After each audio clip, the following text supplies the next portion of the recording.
I'm speaking to Trevor Simms, Independent Financial Advisor.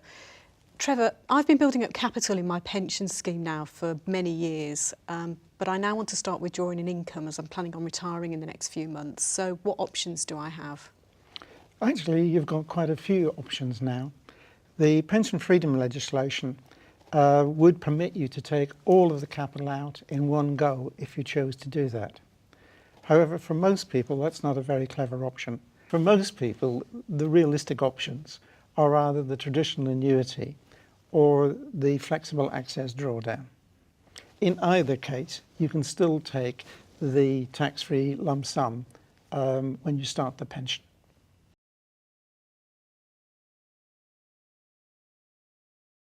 So can you tell me the difference between an annuity and flexible access drawdown? Sure. The annuity is the more secure way of generating an income for the rest of your life, because the income is set at the date that you start to withdraw your pension. That will not change through your lifetime.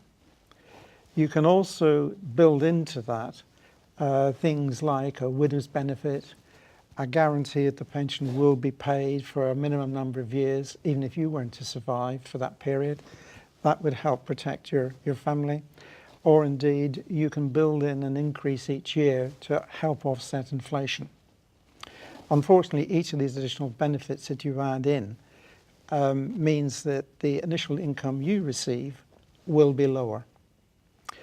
And annuities have come under some pressure for the last few years because of increasing lifetime assumptions and very low interest rates in the markets. So the combination of those two factors have significantly reduced the income available from the annuity to the point where many pensioners are deciding that it doesn't really make good value. So they may prefer to consider the flexible access drawdown. The flexible access drawdown allows you to choose the level of income you want for that particular year.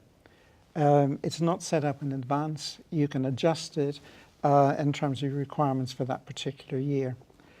Having taken the pension commencement lump sum, which you receive tax-free, the remainder of it continues to grow within the tax-efficient environment of a pension scheme.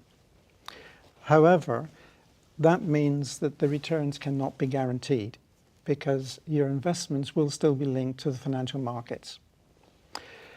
We therefore have a level of risk which you don't have with the annuity, because the level of income that you manage to generate from your investments in any one year may not offset the reduction in the capital that you're withdrawing.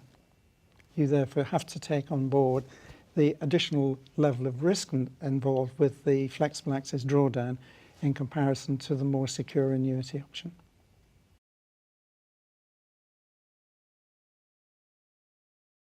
So is it possible to combine an annuity and a flexible drawdown pension? Absolutely, and that can be a very good idea, because the problem with the flexible drawdown is investment markets will fluctuate, and it could mean that you have to take income out and cash in units at a time when markets are particularly depressed. If you combine an annuity which provides a guaranteed level of income to make sure that you meet all your monthly expenditures and your normal living costs, you can then top that up with the flexible drawdown plan to purchase the discretionary expenditure. You can put a holiday off to another year, this sort of thing, and it gives you more control over your long-term financial security.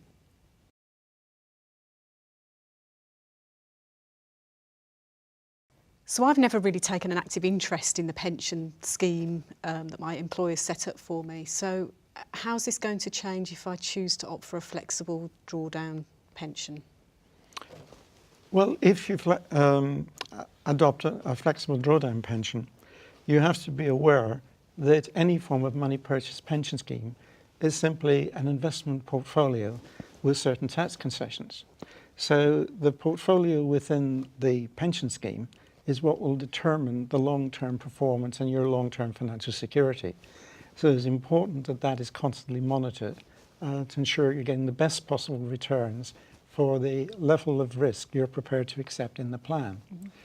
If you don't personally want to get involved in that, you feel that you either don't have the time or the interest in doing it, then it is possible to have the funds managed on your behalf by a professional investment manager, again, either on an advisory or on a discretionary basis.